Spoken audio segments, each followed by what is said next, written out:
Right now, ahead of the big vote today, the president-elect tweeting, Unaffordable Care Act will soon be history. Texas Republican Congressman Louie Gohmert with us right now. Congressman, was this about what you expected the vote to be? Not a single Democratic vote here.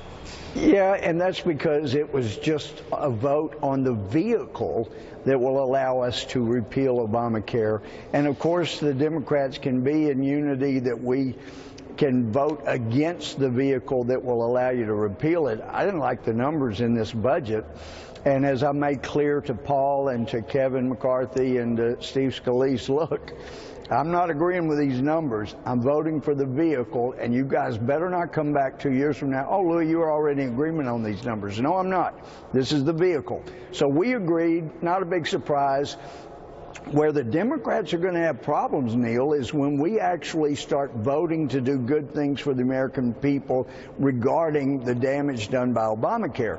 Now, I know people, and Chad, he's the best news guy up here on the Hill, but everybody keeps talking about a replacement.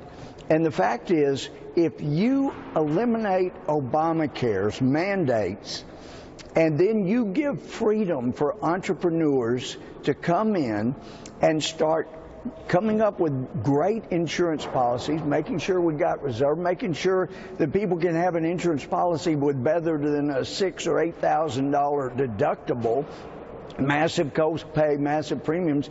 And what I've been assured of, even today multiple times, is by the end of the year, you're going to be able to buy new policies that have what you want in it, and not when some So you're saying that the replacement measure will already be available by the end of the year? Well, it's not strictly, here's the new government program, because I know you know, Neil, this administration kept saying, look at all the people we've added to insurance. No, you added a slew of people to Medicaid as fewer and fewer doctors were taking it.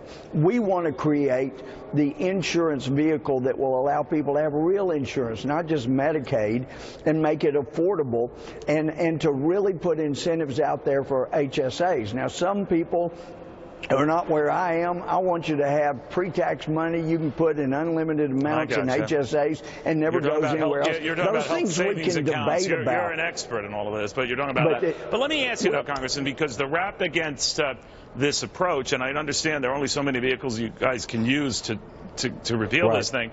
And it started with Rand Paul, who was worried that it's going to increase the deficit short term, increase the debt long term, that there's got to be a better way out there. But it does not appear that there is. Well, the trouble, and you know, I think the world ran, but the trouble with this budget is that it isn't a good budget, and one of the concerns I have with what we're going to do following this vehicle we've now created is to leave some of these taxes and fees in place so that we run up hundreds of billions of dollars in reserve funds. And there are Republicans and Democrats that would like to keep some of that massive taxes that were created by Obamacare. And some of us just want that money going right back to the consumers so they can spend it on better insurance policies. So we're going to have debates on that. But one thing that I am assured of, and that is by next January, a year from right now, you'll have a lot more choices you can make on the kinds of insurance you can get, form fit it to what you need, to what will best work for you. And so 80-year-olds won't have to buy supplemental insurance that does include maternity care. All right, well, that's a big commitment, Congressman. We'll see a year from now. It's not as big as you might think, Neil. Okay, all right, we'll see. Louie Gohmert, thank you very, very much.